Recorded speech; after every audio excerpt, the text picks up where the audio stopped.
there's an avoidance within me, a very deep avoidance, and I see it in everyone. And it's the avoidance of loss, inevitable loss, also known as death, also known as impermanence. It's an avoidance of truth. It's an avoidance of reality. I sometimes sense that I'm not looking at the larger picture here. I'm contracting around a very kind of small way of looking, or a very small little individual purpose. Even the purpose to wake up, the goal, the aim to wake up, to attain enlightenment, to meditate more, to be more present, even the aim to be more present in the moment is yet another mechanism for the ego to use to avoid what's actually true.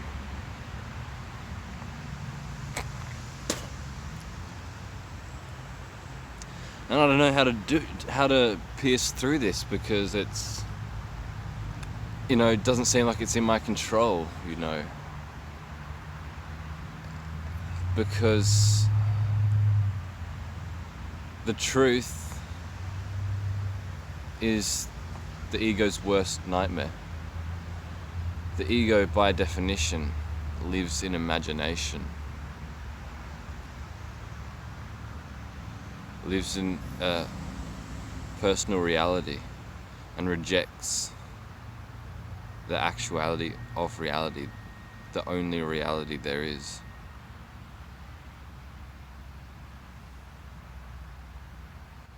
The ego likes to construct a mission plan,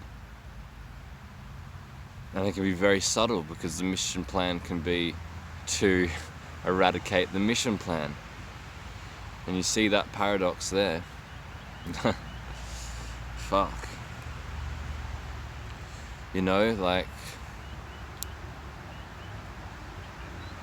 There's a quote by Jed McKenna, which I can't exactly remember word by word, but it's something along the lines of, truth is the most unique pursuit, because the very thing that wants it is the very thing in the way of it. The very thing that wants it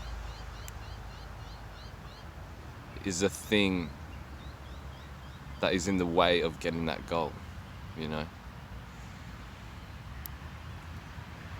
But anyway, I want to talk about loss, because this is really what we're avoiding.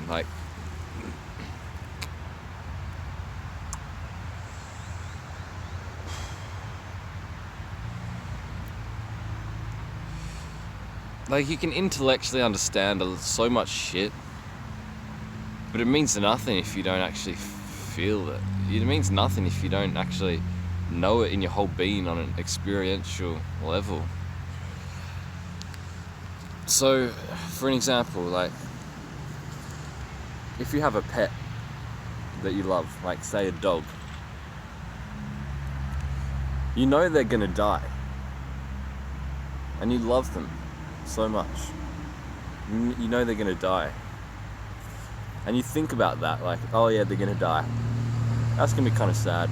They're gonna die. Damn. I'll be sad for a bit. I'll get over it, With time, I'll get over it.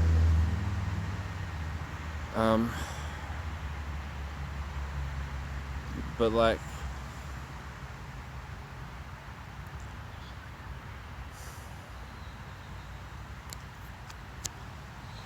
see, what if they died right now? Do you know what I mean? Unexpectedly. You see, you're not prepared for it. You're thinking about the future. You think that,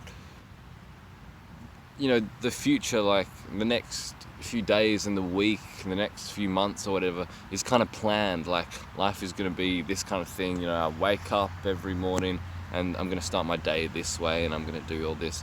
Like, you've kind of subconsciously got the future planned already. And like, say if your dog just unexpectedly died, like you just like went into your lounge room and found your dog having a seizure and just died right there and then, like, that wasn't on your plan, do you know what I mean? Like, you didn't have that scheduled in your head. But likewise, you didn't even think of the possibility of that. You know what I mean? Like, death can happen in any fucking moment. Loss is always right so close to you. It's closer than close. You don't know what's going to happen in the next moment. Anything could happen.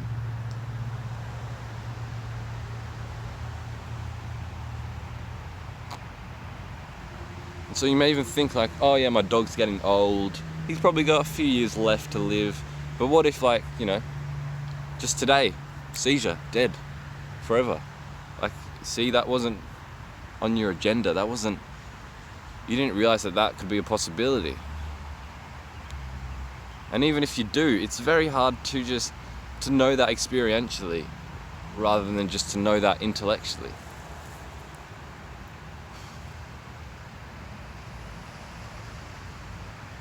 There's a lot of smart people on this planet, a lot of intellectuals on this planet.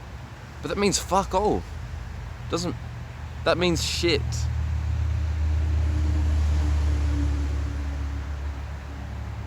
It doesn't matter what kind of beliefs or opinions or ideas or concepts or philosophies that you hold in your head. That doesn't matter at all if your life is shit and if you can't face the truth. And this is just...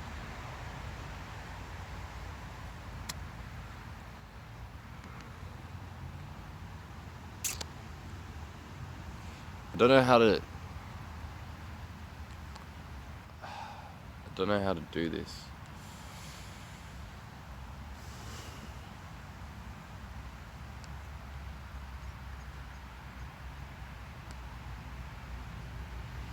Another example, think of if you have a partner or a boyfriend or a girlfriend. Think of, and like you've been together for a few years.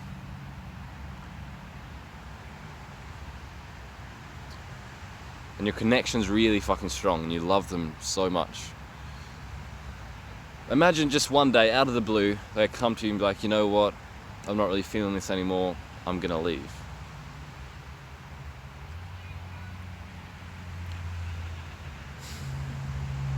See how fucking distraught you would be? And you see that's not in your like future plan. You know, you may even discuss with your partner like, oh yeah, we're gonna get this house, we're gonna settle down, it's gonna be really nice. And you both might be keen, but then, you know, you don't see what's happening on the inside of this person. And so one day they might just come up to you and be like, you know what, I can't do this anymore. I'm going a different way in life now. I'm leaving you. You know what then? You see? It's this fucking imagination where you think like, oh, this won't happen. Like you think like, oh, it could happen, but it probably won't happen. And then so you don't even like think about that route in your mind. You don't even think that could be a possibility.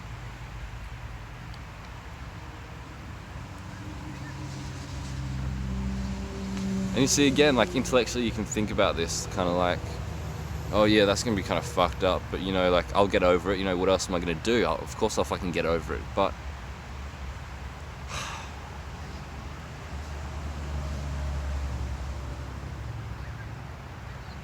sometimes I can actually kind of fabricate in my mind this kind of view where it's actually happened. Like I imagine it of like, say my partner leaving me or like my dog dying. I imagine that, and like I try as hard as I can to believe that is the reality, that's just happened. And fuck, man, the feelings that I get is like, it fills me with fear, and like I just want to fucking cry.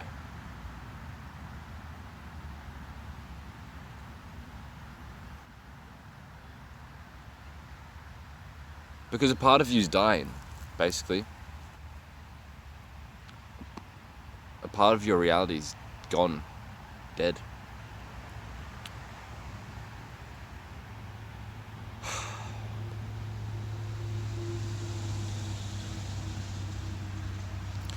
You see, it's very interesting when it's like, say for example, if you have a partner, like you get caught up in like the kind of petty shit. It's like, you know, like these little like pet peeves that you have with your partner. And you see how fucking irrelevant that is. Like if your partner left you, or if your partner just died, you'd be like, fuck, what the fuck was I fucking doing then? What the actual fuck?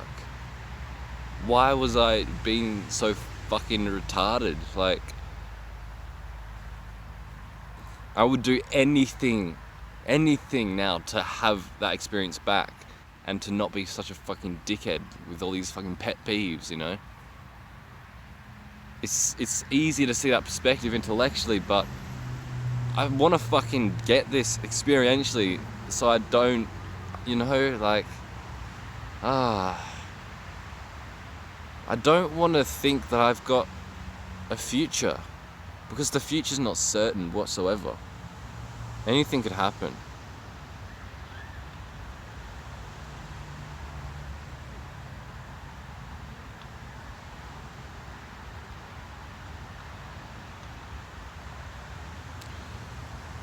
The best way that I know to kind of overcome what I'm talking about is through meditation. But you see, because meditation is the safest way for the ego to die, right? Meditation is basically a systematic approach for you to safely die. Over time, you learn and learn the truth of impermanence and loss. But at the same time, you know, I don't know how far you can take it with that.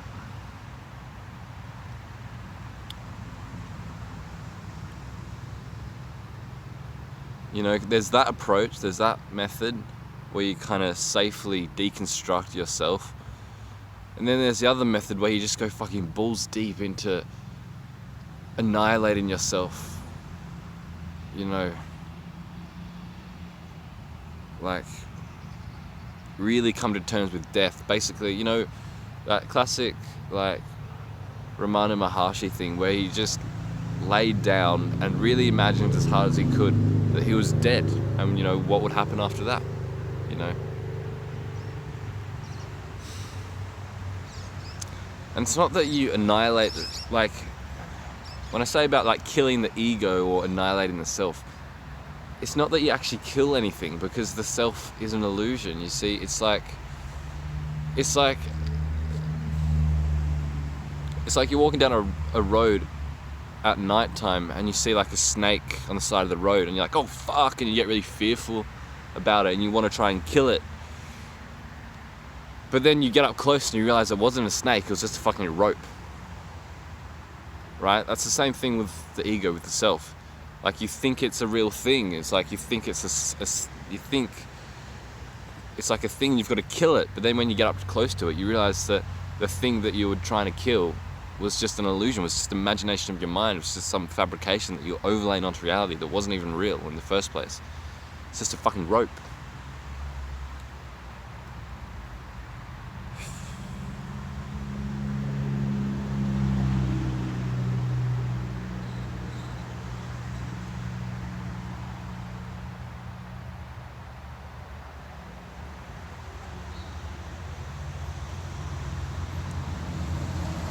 I'm too fucking attached to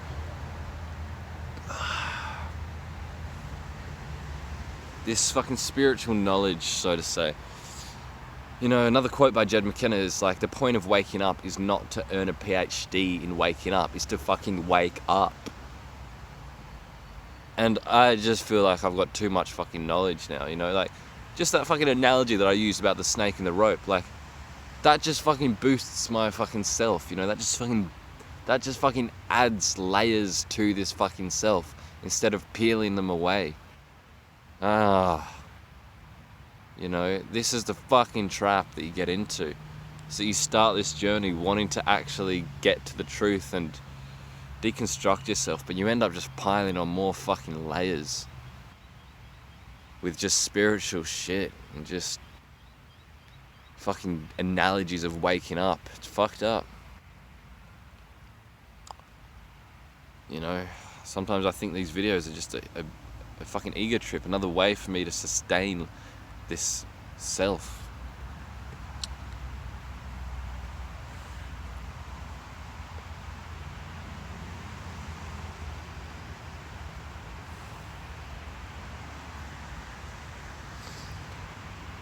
But yeah, basically the place that I want to get to in life is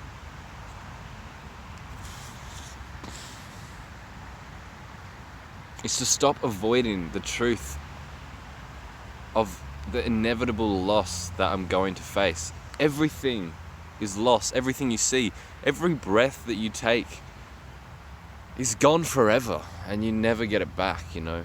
And you don't know when your last breath is going to be. Every breath that you take arises and passes away, and it's gone forever. And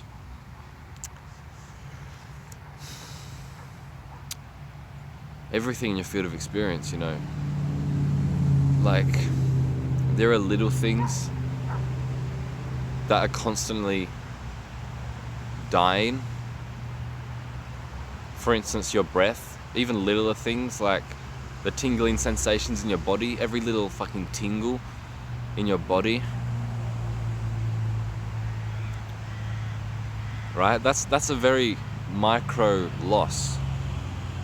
You don't really care about the micro losses. You care about the macro losses, like having a dog or a parent that you've known for, like, you know, like a parent like that you've known for like 40 or 50 years of your whole life, and then they're gone forever. You never see them again. Like, that's the difficult one, because, you know, we don't really care about the moment to moment loss. Like, oh, there's a bird flying by, there it goes, whatever. I'll probably see a fucking million more birds in my life, whatever, I don't really give a shit.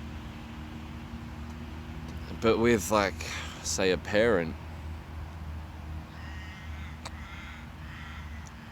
it's the same thing though, because it's been so long, because we've spent our whole lives with this person in our reality. We think that, you know, this is kind of permanent, you know, it's been like this for so long, it's kind of permanent, and then next minute they're dead. And, you know, you're shocked. You're like, what the fuck? You know, like, the stages of grief, you go in denial. You're like, no, this can't be happening. Like, no, wait, what? They're dead? No, wait, no, this doesn't make any sense. Like, they were alive. No, they're still alive, right? Oh shit, no, they're fucking dead. What the fuck? How is that possible? They were just here and now they're gone. And you get into denial about it.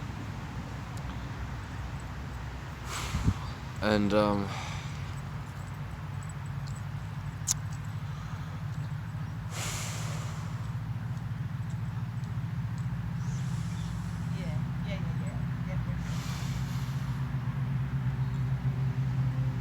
you see, I don't want to get into denial about it. I want to kill my parents before they die, you know, metaphorically. You know, if I can kill my parents now, if I can let them die in my mind, if I can let them die now, then when they actually die physically, it's not gonna hurt so much, you know?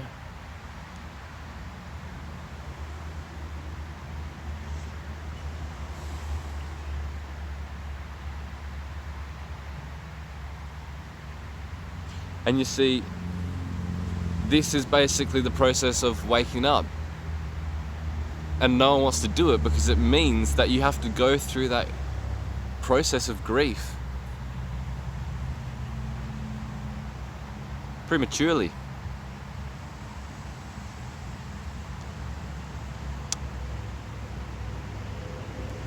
But that's what has to be done if you want to wake up, and I don't think anyone wants to do that, you know. I don't want to do that. I don't want to spend my days trying to really try as hard to imagine that my parents are dead and to really feel what that feels like.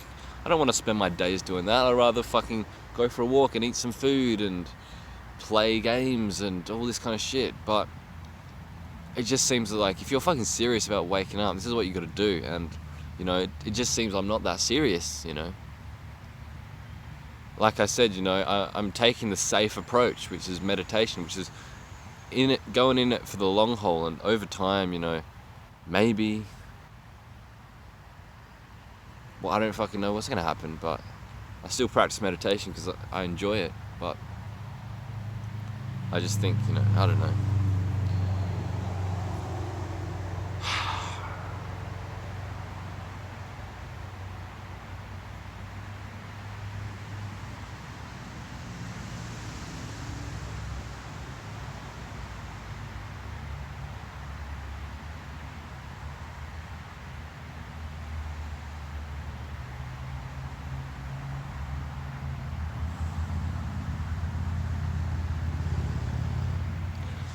You see, the other side of this impermanence thing is taking things for granted, not having gratitude.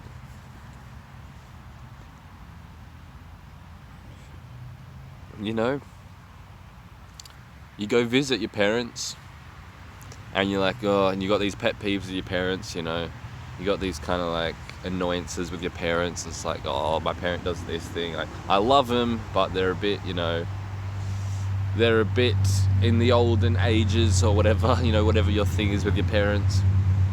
Or, you know, like I love my parents, but it's hard to get along.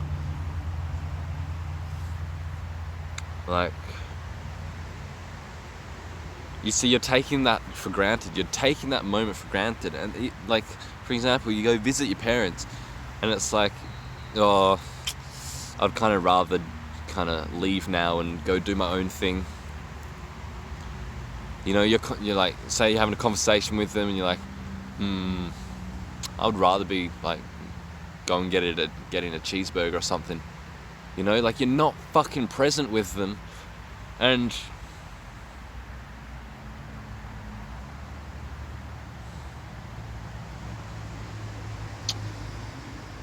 like you're taking that moment for granted. And like, say, what if you're like, oh fucking hell, this is annoying trying to interact with my parents. I'm gonna go fucking get a cheeseburger. See you later. And then what happens is you get a phone call saying, oh, your mum's just died. And you'll be like, fuck, shit, what the fuck was I doing? Not fucking taking her, like, what the fuck was I doing? Like, having all these pet peeves about her and thinking about cheeseburgers. Like, do you know what I mean? Like, death is the greatest teacher. If you just keep death in mind, you will have a good life, but not before you fucking go through hell. And see, that's why people don't want to think about this, because in order to get to the sunny side, you have to go through hell.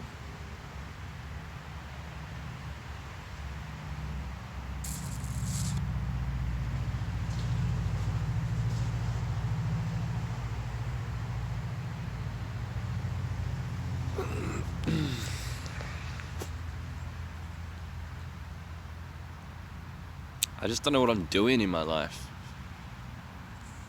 You know, I come up with stories about what I'm doing in my life. Like, oh yeah, I'm doing pretty good actually. You know, I'm doing what I love. I'm doing, you know, I'm exercising, eating healthy. You know, I'm a pretty good human being. I'm meditating and all this. I'm doing pretty good. You know, I'm getting better at this kind of life. But that's just bullshit.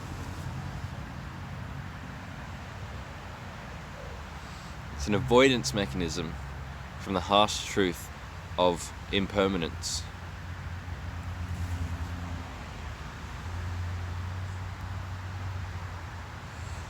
And you see, impermanence is intertwined with a self, a permanent, separate self. If you really investigate experience on a moment-to-moment level and at a microscopic level, you'll see that there is no self. There's just no, what you call yourself is thoughts and your body. You know, all the kind of intentions you have, all the beliefs you have, all the narratives about yourself and the world that you have. That's really what you call you. But you see, that's always changing. You see, your narrative about the world that you have is not the same narrative that you had 20 years ago.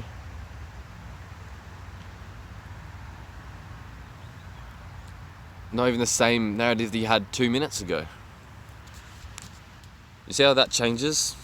You may have a view of the world today, and then the next day it's completely the opposite view. You know, you may think like, oh, I love people. People are the best things. And then the next day you're like, I fucking hate people. It's like, well, you know. And you see, that's not you see. Because when we say self, when we say me, we're referring to like something like permanent. And you see, there is no such thing as a permanent self. I don't fucking know what I'm talking about, but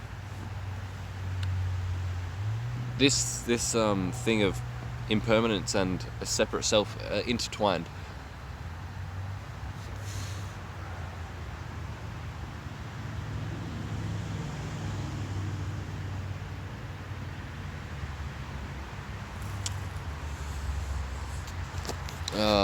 Mate. So yeah, I don't fucking know what I'm doing in life, because I mean, it's understandable, you see, it's understandable that I don't want to face the truth, because like I said, to reach the truth, which is going to be ultimately feel pretty good, it's going to be pretty sunny on that side, to reach that, I have to go through fucking turmoil. And I've experienced a little bit of what that's like already, like anxiety and shit, like increased anxiety in some moments, or like a really fucking like existential fear or dread or an existential sadness. Like that is the process of going through hell, and like that's scary. And you know, we do everything we can to avoid going there. We do everything we can to avoid doing that. Spiritual awakening is not a pleasant process. It's not a process of bliss and rapture. It's a process of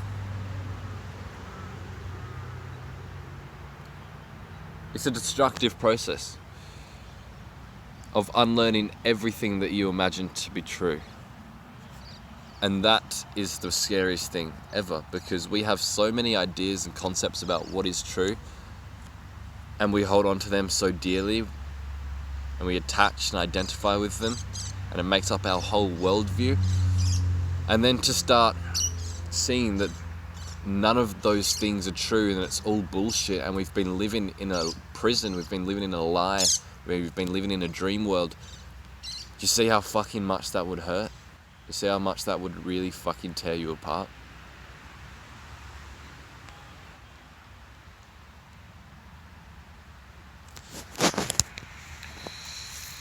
And so, like I said, yeah, meditation is like the safest way to do this. It's the gradual approach. But you see, I don't want to wait that long. I don't want to watch my life pass me by and be old and be like, I wish I just didn't fuck about so much. I wish I didn't just focus on all the petty shit, all this kind of constricted, contracted, self self-inflicted purpose. And you see, again, like, that's my worldview, that I'm actually going to age, that I'm going to be old, when there's no certainty that I'm going to reach tomorrow. No certainty that I'm going to reach 30 years old, 40, 50, 60, 70. No certainty I could die tomorrow. And see, me saying that, I'm like, yeah, I could die tomorrow. See, intellectually, that's fucking obvious. But I don't feel that, you see. I'm not like, oh, yeah, I could die tomorrow, whatever. Yeah, I'm not like... What I feel is like, oh, I could die tomorrow. Oh, yeah, but I'm most likely not going to. I'm going to keep living my life. But you see, I'm still holding on there, you see. I want to be in a place where I actually know for certain that I could die tomorrow, and that I'm going to fucking live every moment that I have in the best way that I can.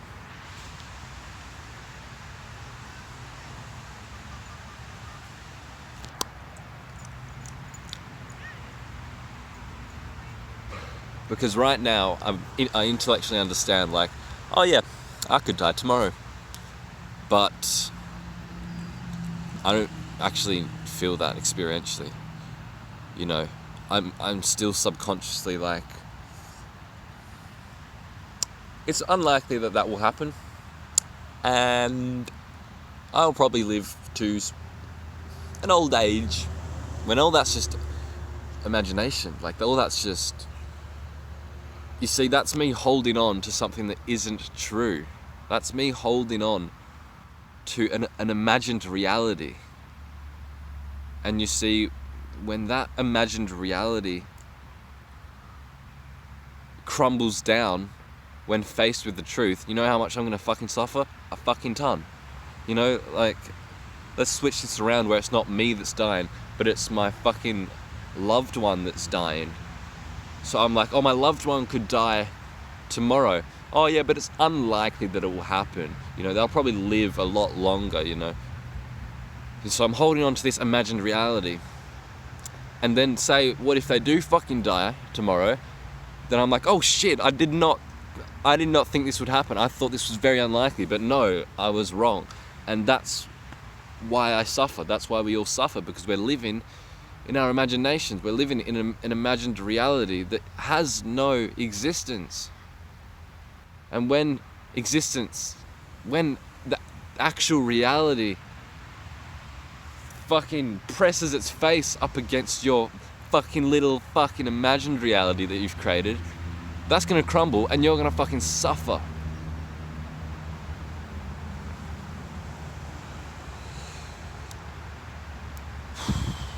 And I don't know what can be done about it. I don't know what can be done.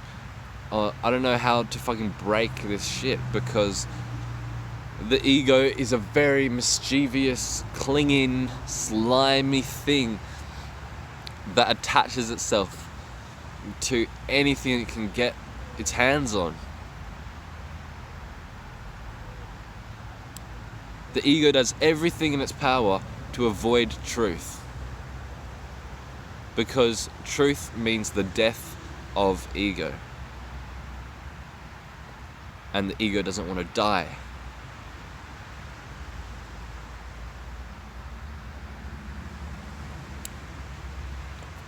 So, I don't know what else to say, but you get the fucking idea. You get the energy that I'm getting across here, that this is a serious matter. We're all living in fucking mediocrity. All living fucking bullshit mediocre lives with our imagined purpose of what we should do and what life is supposed to be like. And all of that's bullshit. And that's the scariest thing, to recognize that it's bullshit. It destroys ourselves, it destroys our worldview, it destroys all our beliefs and deeply held opinions.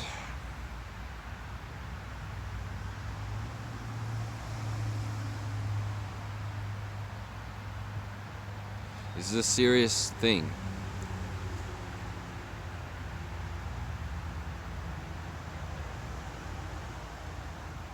It's serious relative to the fact that, we're all trying to better ourselves. We're all trying to improve.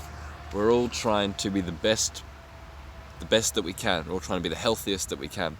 We're all trying to develop and improve ourselves. And so what I'm talking about here is the ultimate improvement, the ultimate development. And this is why it's serious in relation to, say, purpose or self-improvement, because it's the very tip top of all of that, to the point where all purpose and self-improvement vanishes. Because this is what we're all searching for. We're all searching for unconditional happiness, unconditional well-being. That's what we're all fucking searching for. And what I'm talking about is that thing, is that ultimate unconditional happiness, that ultimate unconditional well-being. That's what we really want. But it's the hardest thing that we can strive for, because in a sense we can't strive for it. The very thing that's striving for it is the thing that's going to die in the process.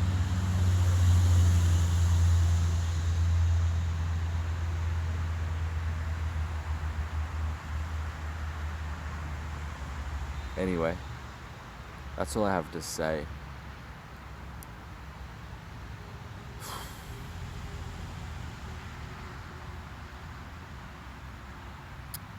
Thanks for watching.